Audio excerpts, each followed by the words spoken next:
जय बाबा स्वामी।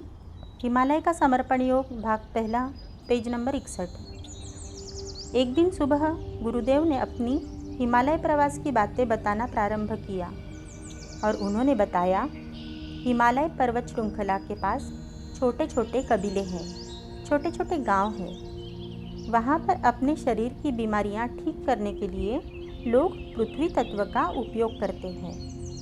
जब हमारे शरीर में विजातीय तत्व बढ़ जाते हैं तब शरीर को बीमारियां होती है। इसलिए आवश्यक है हमारा पेट साफ रहे, आवश्यक है हमारा चित्त साफ रहे, ताकि गंदे बुरे नकारात्मक विचार हमें न आए और नकारात्मक विचारों से बीमारियां भी न आए। इसीलिए वे आदिवासी लोग पृथ्वी तत्व का सहारा लेते हैं। हमारा शरीर पंच तत्वों के सहयोग से बना है, पृथ्वी, आकाश, जल, अग्नि, वायु। इसमें पृथ्वी तत्व के कारण हमें पवित्रता मिलती है। पृथ्वी तत्व हमारे शरीर को और चित्त को शुद्ध करता है और हमें शारीरिक और मानसिक स्थिरता प्रदान करता है। इसके लिए पहले पृथ्वी तत्व को एक महान शक्ति मानना होगा और अपना संपूर्ण समर्पण उस पृथ्वी के तत्व को कर उस पृथ्वी तत्व से समरसता स्थापित करनी होगी। और यह समरसता स्थापित करने के लिए प्रार्थना से अच्छा कोई मार्ग नहीं है। इसलिए वे आदिवासी लोग पृथ्वी पर बैठकर प्रथम पृथ्वी को नमस्कार करते हैं, झुकते हैं, पृथ्वी के आगे अपने आप को नतमस्तक करते हैं और बाद में पूर्ण आस्था से, पूर्ण श्रद्धा से भरकर प्रार्थना करते हैं कि आपको हम हमारा संपूर्ण समर्पण कर रहे हैं। आपकी गुरुत्वाकर्षण शक्ति के द्वारा हमारी यह बीमारी ठीक हो। और बाद में चमत्कारिक रूप से उन आदिवासी लोगों की बीमारियां ठीक हो जाती हैं। वास्तव में वे लोग पृथ्वी के सानिध्य में संतुलित होते हैं। पृथ्वी संतुलन और स्थिरता प्रदान करती है, लेकिन इसके लिए पृथ्वी एक तत्व है, यह ज्ञान होना चाहिए। पृथ्वी के सामने झुकना आना चाहिए, पृथ्वी के सामने आस्था के साथ समर्पण करना आना चाहिए, तभी यह संभव हो सकता है। वे एक विशिष्ट झाड़ के नीचे की मिट्टी का लेप शरीर पर लगाकर भी बीमारियां ठीक करते हैं। मिट्टी के लेप से स्नान करके भी बीमारियां ठीक की जाती हैं। कई कबीलों में बीमार व्यक्ति को गले तक मिट्टी में गाड़ देते हैं। उस व्यक्ति को एक लंबे बड़े खड्डे में खड़ा किया जाता है और बाद में उसके आसपास मिट्टी भर दी जाती है और उसे दिन भर, तो कई बीमारियों के लिए तो रात भर भी ज़मीन में गाड़ कर रखते हैं। ये सब एक कुशल, अनुभवी बुजुर्ग व्यक्ति के सानिध्य में और देखरेख में होता है। वह बुजुर्ग व्यक्ति बीमार व्यक्ति के चेहरे से, सांस की गति से, व्यक्ति की नाड़ी की परीक्षा कर यह निर्णय लेता है। कई बीमारियां तो केवल आंखों से ही पता लगा लेते हैं। उन आदिवासी बस्तियों में कोई वैद्य या चिकित्सक नहीं होता। एकदम पिछड़ा इलाका है। न उनके पास कोई दवाइयाँ हैं और न कोई उपकरण होते हैं। वे सभी प्रकृति पर और प्रकृति के स्पंदनों पर ही निर्भर रहते हैं। कई बार मिट्टी का लेप कपाल व सिर पर लगाकर बुखार उतारा जाता है। इस प्रकार की प्राकृतिक चिकित्सा में उस चिकित्सक पर मरीज की आस्था होनी चाहिए। उस मरीज की आस्था के कारण ही अच्छे व सकारात्मक परिणाम प्राप्त हो सकते हैं। उन आदिवासी लोगों के पास इस चिकित्सा के अलावा कोई अन्य चिकित्सा का विकल्प ही नहीं है, तो उन्हें यह चिकित्सा आस्था के साथ करवानी ही पड़ती है। इस प्रकार से पृथ्वी तत्व के द्वारा भी शरीर की बीमारियां ठीक की जा सकती हैं। हम अगर अपने दाहिने हाथ का पंजा पूर्णतः ज़मीन पर रखें और आँख बंद कर चित्त को एकाग्र करें, तो भूमि के भीतर की गतिविधियों को भी जाना जा सकता है। उस पृथ्वी के भीतर क्या चल रहा है वह जाना जा सकता है। पृथ्वी के भीतर की आवाज़ों और भीतर के स्पंदनों को भी जाना जा सकता है।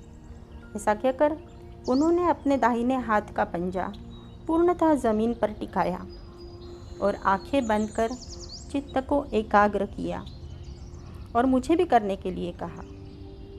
तो सचमुच में पहले मुझे हल्के से स्पंदन महसूस हुए, बाद में पृथ्वी के भीतर होने वाली हलचल को महसूस किया। पृथ्वी के नीचे की कौन सी परत खिसक रही है, किस ओर खिसक रही है, वह पता लगा और बहुत शांत लगा। इस प्रकार अभी आपको यह अनुभव कराया। ऐसा जब हम जीवन में अनुभव करते हैं तब हमारा चित्त प्रकृतिमय हो जाता है और उस कारण चित्त को एक विशालता प्राप्त हो जाती है और मैं के अहंकार के अस्तित्व के बाहर हम आ जाते हैं और पृथ्वी तत्व से जुड़ने के बहाने कहीं ना कहीं हम हमारी जड़ से जुड़ जाते हैं, क्योंकि माटी हमारे जीवन का अभिन्न अंग है। हमारी उत्पत्ति में, हमारे संगोपन में वह माटी बड़ी महत्वपूर्ण भूमिका अदा करती है और हम उम्र भर उस माटी से अपना अस्तित्व अलग समझते हैं।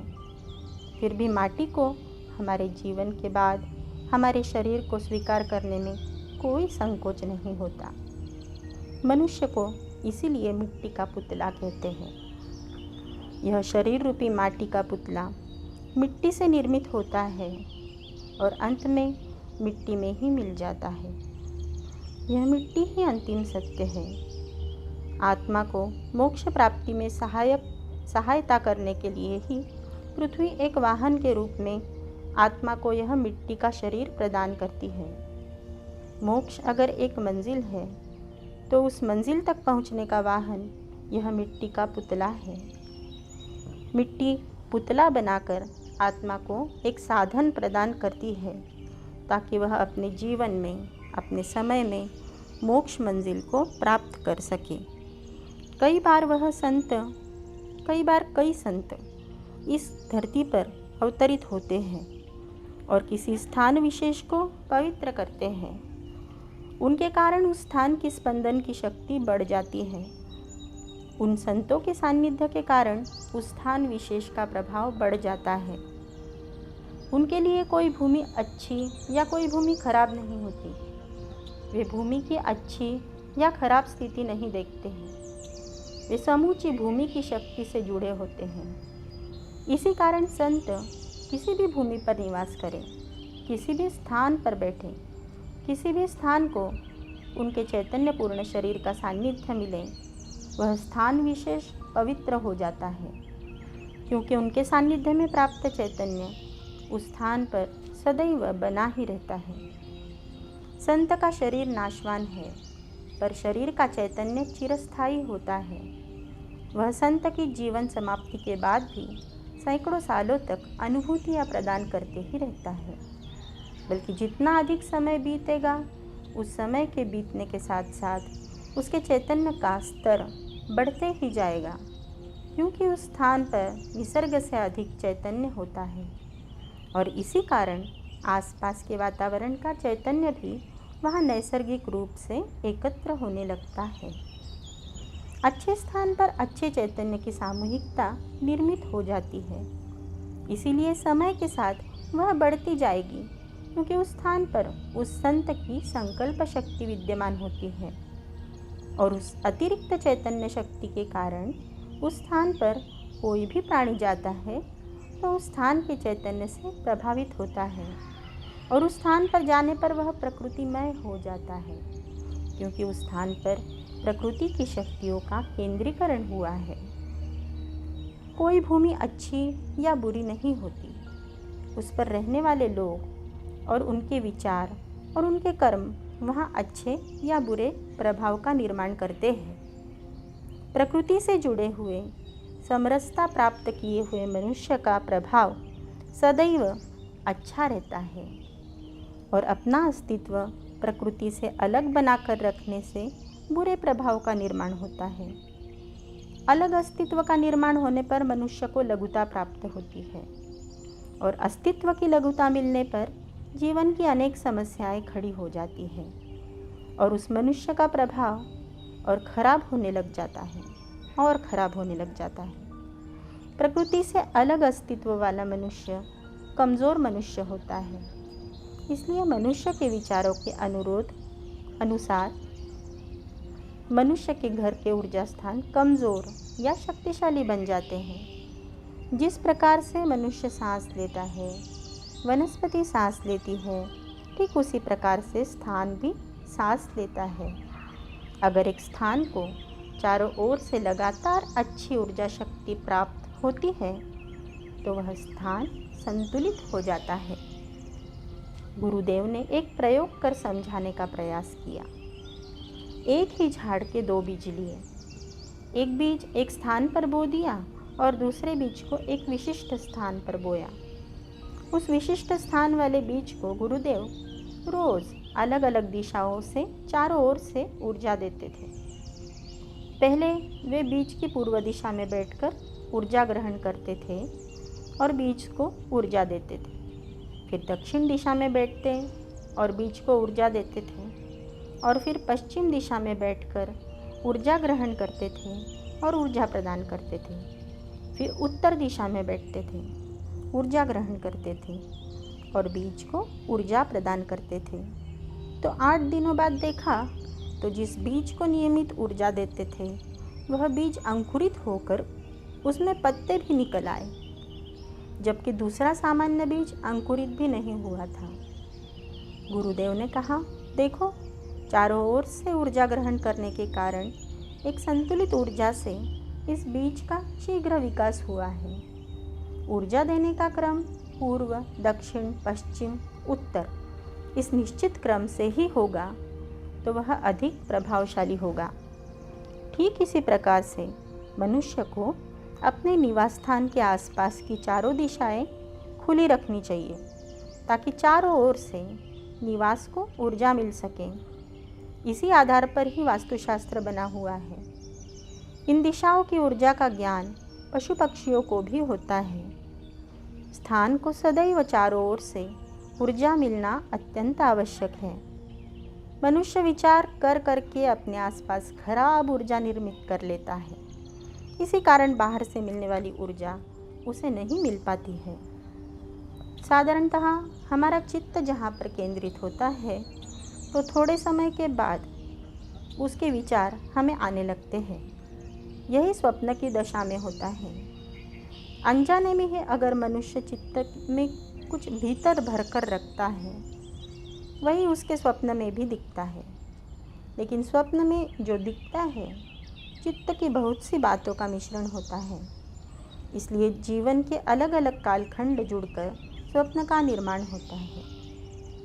मनुष्य अपने चित्त की शुद्धि अच्छी चित्त शक्ति वाले मनुष्यों की सामूहिकता के सानिध्य में रहकर कर सकता है।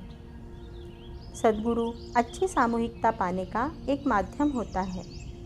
अगर हम हमारा चित्त सशक्त करना चाहते हैं तो हमें अपने चित्त को शाश्वत वस्तुओं पर केंद्रित करना होगा, क्योंकि अगर हमारा चित्त भौतिक वस्तुओं पर रहेगा, हम भौतिक वस्तुओं पर रखेंगे तो भौतिक वस्तुएं सदैव नष्ट होने वाली हैं। इस कारण उन पर रखा गया चित्त भी नष्ट होगा। इसलिए आवश्यक है कि हम हमारा चित्त अविनाशी वस्तुओं पर केंद्रित करें। हम चित्त को एक इंद्रिय भी कह सकते हैं। जैसे आँखों से हम देखते हैं, कानों से हम सुनते हैं, वैसे ही चित्त से हम अनुभूति कर सकते हैं, चित्त से हम जान सकते हैं। यह सब अभ्यास से धीरे धीरे संभव हो सकता है। चित्त शुद्ध करने से चित्त पर नियंत्रण करना अधिक कठिन होता है। इसलिए हम चित्त पर जितना नियंत्रण कर सके हमें उतना ही अपने चित्त को शुद्ध करना चाहिए। अन्यथा शुद्ध व पवित्र लेकिन अनियंत्रित चित्त हमारे स्वयं के लिए ही घातक सिद्ध हो सकता है। जय बाबा स्वामी।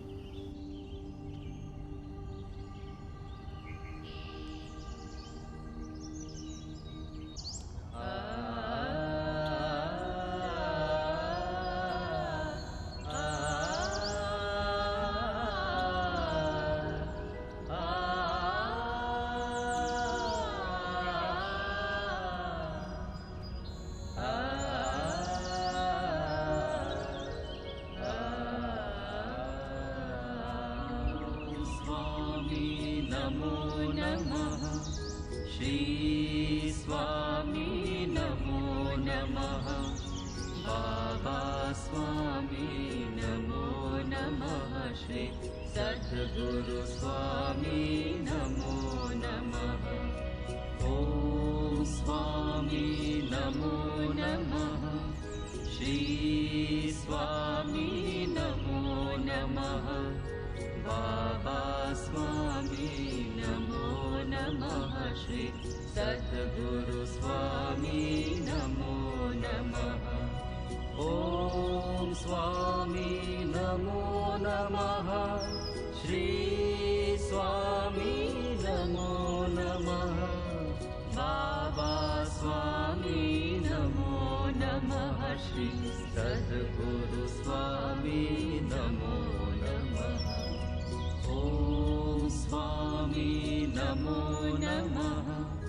श्री स्वामी नमो नमः। बाबा स्वामी नमो नमः। श्री सद्गुरु स्वामी नमो नमः। ॐ स्वामी नमो नमः। श्री स्वामी नमो नमः। बाबा स्वामी नमो नमः। श्री सद्गुरु स्वामी नमो नमः। ॐ स्वामी नमो नमः। श्री स्वामी नमो नमः। बाबा स्वामी नमो नमः। श्री सद्गुरु स्वामी नमो नमः। ॐ स्वामी नमो नमः। श्री स्वामी नमो नमः। बाबा स्वामी नमो नमः। श्री सद्गुरु स्वामी नमो नमः। ॐ स्वामी नमो नमः। श्री स्वामी नमो नमः। बाबा स्वामी नमो नमः। श्री सद्गुरु स्वामी नमो नमः। ॐ स्वामी नमो नमः। श्री स्वामी नमो नमः। बाबा स्वामी नमो नमः। श्री सद्गुरु स्वामी नमो नमः। ॐ स्वामी नमो नमः। श्री स्वामी नमो नमः। बाबा स्वामी नमो नमः। श्री सद्गुरु स्वामी नमो नमः। ॐ स्वामी नमो नमः। श्री स्वामी नमो नमः। बाबा स्वामी नमो नमः। श्री सद्गुरु स्वामी नमो नमः। ॐ स्वामी नमो नमः। श्री स्वामी नमो नमः। बाबा स्वामी नमो नमः। श्री सद्गुरु स्वामी नमो नमः। ॐ स्वामी नमो नमः। श्री स्वामी नमो नमः। बाबा स्वामी नमो नमः। श्री सद्गुरु स्वामी नमो नमः। ॐ स्वामी नमो नमः। श्री स्वामी नमो नमः। बाबा स्वामी नमो नमः। श्री सद्गुरु स्वामी नमो नमः। स्वामी नमो नमः। श्री स्वामी नमो नमः। बाबा स्वामी नमो नमः। श्री सद्गुरु स्वामी नमो नमः। ॐ स्वामी नमो नमः श्री स्वामी नमो नमः बाबा स्वामी नमो नमः श्री सद्गुरु स्वामी नमो नमः ॐ स्वामी नमो नमः श्री स्वामी नमो नमः बाबा स्वामी नमो नमः श्री सद्गुरु स्वामी नमो नमः ॐ स्वामी नमो नमः श्री स्वामी नमो नमः बाबा स्वामी नमो नमः श्री सद्गुरु स्वामी नमो नमः ॐ स्वामी नमो नमः श्री स्वामी नमो नमः बाबा स्वामी नमो नमः श्री सद्गुरु स्वामी नमो नमः ॐ स्वामी नमो नमः श्री स्वामी नमो नमः बाबा स्वामी नमो नमः श्री सद्गुरु स्वामी नमो नमः ॐ स्वामी नमो नमः श्री स्वामी नमो नमः बाबा स्वामी नमो नमः श्री सद्गुरु स्वामी नमो नमः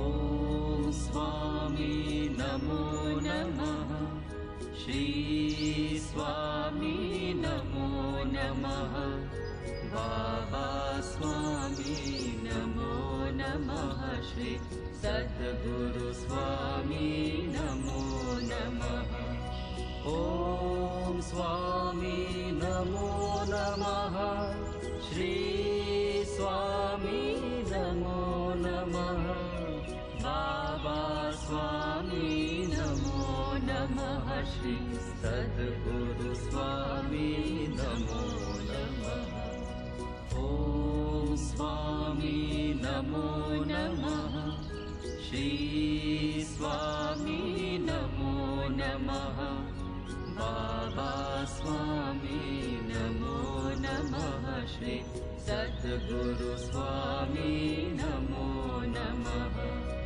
ॐ स्वामी नमो नमः श्री स्वामी नमो नमः बाबा स्वामी नमो नमः श्री सद्गुरु स्वामी नमो नमः ॐ स्वामी नमो नमः श्री स्वामी नमो नमः बाबा स्वामी नमो नमः श्री सद्गुरु स्वामी नमो नमः ॐ स्वामी नमो नमः श्री स्वामी नमो नमः बाबा स्वामी नमो नमः श्री सद्गुरु स्वामी नमो नमः ॐ स्वामी नमो नमः श्री स्वामी नमो नमः बाबा स्वामी नमो नमः श्री सद्गुरु स्वामी नमो नमः स्वामी नमो नमः श्री स्वामी नमो नमः बाबा स्वामी नमो नमः श्री सद्गुरु स्वामी नमो नमः ॐ स्वामी नमो नमः श्री स्वामी नमो नमः बाबा स्वामी नमो नमः श्री सद्गुरु स्वामी नमो नमः स्वामी नमो नमः श्री स्वामी नमो नमः बाबा स्वामी नमो नमः श्री सद्गुरु स्वामी नमो नमः ॐ स्वामी नमो नमः श्री स्वामी नमो नमः बाबा स्वामी नमो नमः श्री सद्गुरु स्वामी नमो नमः ॐ स्वामी नमो नमः श्री स्वामी नमो नमः बाबा स्वामी नमो नमः श्री सद्गुरु स्वामी नमो नमः ॐ स्वामी नमो नमः श्री स्वामी नमो नमः बाबा स्वामी नमो नमः श्री सद्गुरु स्वामी नमो नमः ॐ स्वामी नमो नमः श्री स्वामी नमो नमः बाबा स्वामी नमो नमः श्री सद्गुरु स्वामी नमो नमः ॐ स्वामी नमो नमः श्री स्वामी नमो नमः बाबा स्वामी नमो नमः श्री सद्गुरु स्वामी नमो नमः ॐ स्वामी नमो नमः श्री स्वामी नमो नमः बाबा स्वामी नमो नमः श्री सद्गुरु स्वामी नमो नमः ॐ स्वामी नमो नमः श्री स्वामी नमो नमः बाबा स्वामी नमो नमः श्री सद्गुरु स्वामी नमो नमः ॐ स्वामी नमो नमः श्री स्वामी नमो नमः बाबा स्वामी नमो नमः श्री सद्गुरु स्वामी नमो नमः ॐ स्वामी नमो नमः श्री स्वामी नमो नमः बाबा स्वामी नमो नमः श्री सद्गुरु स्वामी नमो नमः ॐ स्वामी नमो नमः श्री स्वामी नमो नमः बाबा स्वामी नमो नमः श्री सद्गुरु स्वामी नमो नमः ॐ स्वामी नमो नमः श्री स्वामी नमो नमः बाबा स्वामी नमो नमः श्री सद्गुरु स्वामी नमो नमः स्वामी नमो नमः श्री स्वामी नमो नमः बाबा स्वामी नमो नमः श्री सद्गुरु स्वामी नमो नमः ॐ स्वामी नमो नमः श्री स्वामी नमो नमः बाबा स्वामी नमो नमः श्री सद्गुरु स्वामी नमो नमः ॐ स्वामी नमो नमः श्री स्वामी नमो नमः बाबा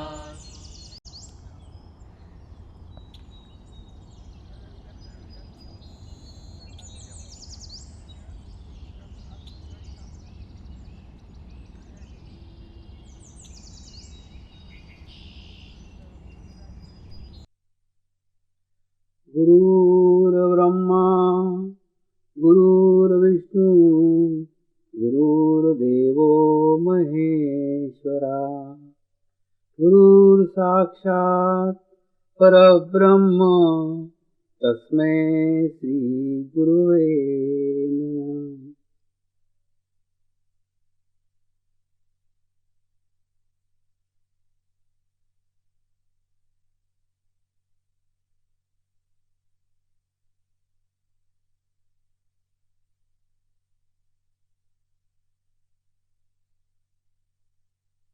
मेरे साथ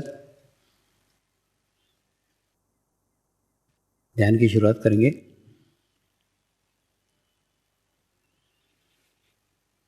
मैं एक पवित्र आत्मा हूँ।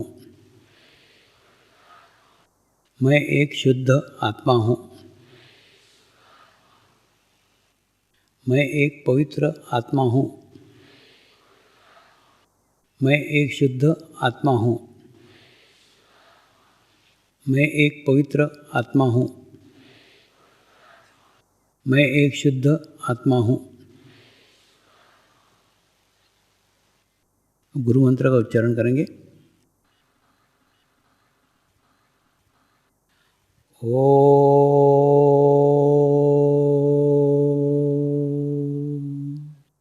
श्री शिवकृपानंद स्वामी नमो नमः।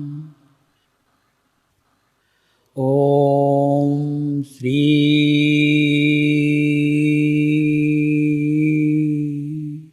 शिवकृपानंद स्वामी नमो नमः।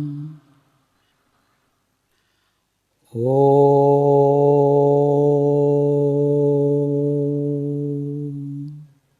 श्री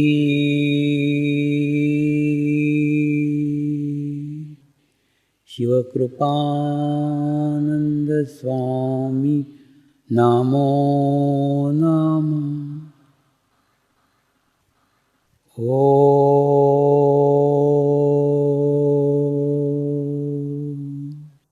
श्री शिवकृपानंद स्वामी नमो नमः। ओम श्री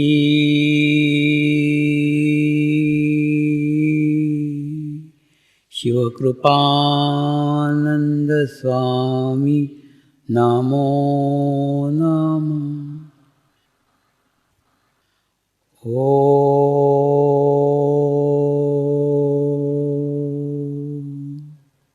श्री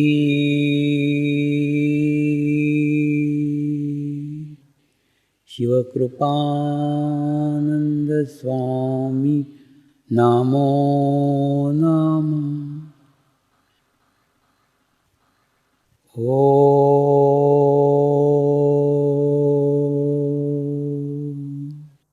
श्री शिवकृपानंद स्वामी नमो नमः। ओम श्री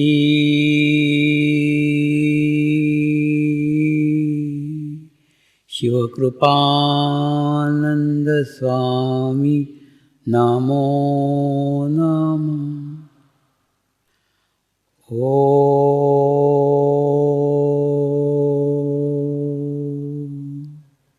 श्री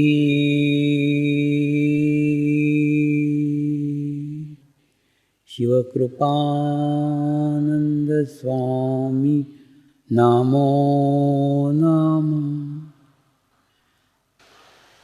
अपने चित्त को तालुभाग पर रख के ध्यान करो।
प्रार्थना करेंगे, हे परमात्मा, हम सभी पवित्र आत्माएं आपको हृदय से प्रार्थना करते हैं कि सारे विश्व में शांति हो, सारे विश्व के आत्माओं की आध्यात्मिक उन्नति हो एवं सर्वांगीण उन्नति हो। यही हम सब आत्माओं की शुद्ध इच्छा है। नमस्कार करेंगे। पूर्ण भाव के साथ प्रार्थना करेंगे। हे परमात्मा, हम सभी आत्माएं शुद्ध हृदय से प्रार्थना करते हैं कि हमारे सद्गुरु श्री शिव कृपानंद स्वामी जी का स्वास्थ्य सदैव अच्छा रहे एवं उनकी आयु दीर्घ हो। हे परमात्मा, हम सभी आत्माएं प्रार्थना करते हैं कि 2022 की श्री मंगल मूर्ति का अनुष्ठान महाराष्ट्र के लिए हो एवं गुरुदेव की इच्छा अनुसार महाराष्ट्र के सभी स्थायी गुरु शक्ति धामों का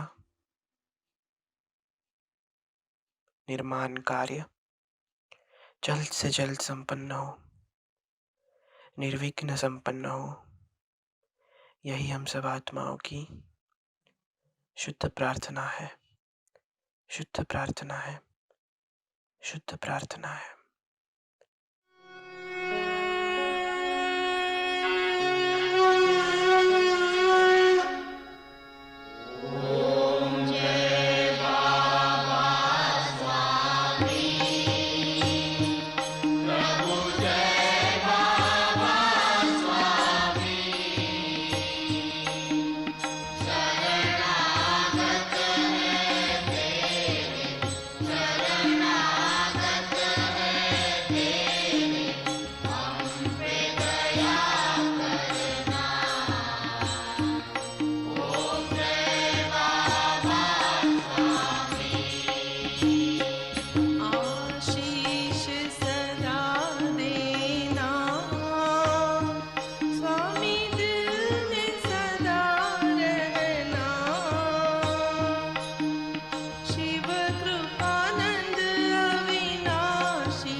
शांति पाठ करेंगे। ओम द्योः शांति अंतरिक्षगम शांति पृथ्वी शांति रापः शांतिरौषधयः शांति वनस्पतयः शांति विश्वे देवाः शांति ब्रह्म शांति सर्वगं शांति शांतिरेव शांति क्षमा शांतिरेधि। ओम शांति शांति शांति सर्वारिष्ट सुशांतिर्भवतु।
स्वामी नमो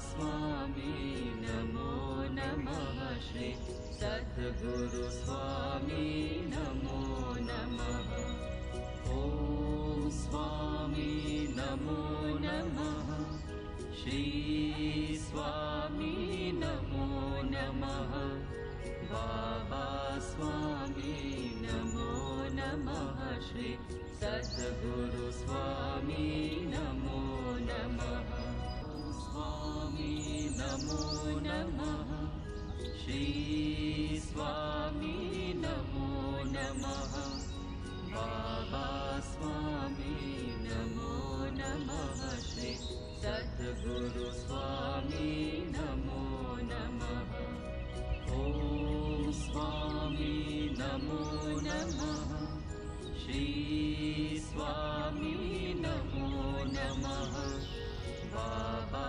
स्वामी नमो नमः श्री सद्गुरु स्वामी नमो नमः ॐ स्वामी नमो नमः श्री स्वामी नमो नमः बाबा स्वामी नमो नमः श्री सद्गुरु स्वामी नमो नमः ॐ स्वामी नमो नमः श्री स्वामी नमो नमः बाबा स्वामी नमो नमः श्री सद्गुरु स्वामी नमो नमः ॐ स्वामी नमो नमः श्री स्वामी नमो नमः बाबा स्वामी नमो नमः श्री सद्गुरु स्वामी नमो नमः ॐ स्वामी नमो नमः श्री स्वामी नमो नमः बाबा स्वामी नमो नमः श्री सद्गुरु स्वामी नमो नमः ॐ स्वामी नमो नमः श्री स्वामी नमो नमः बाबा स्वामी नमो नमः श्री सद्गुरु स्वामी नमो नमः ॐ स्वामी नमो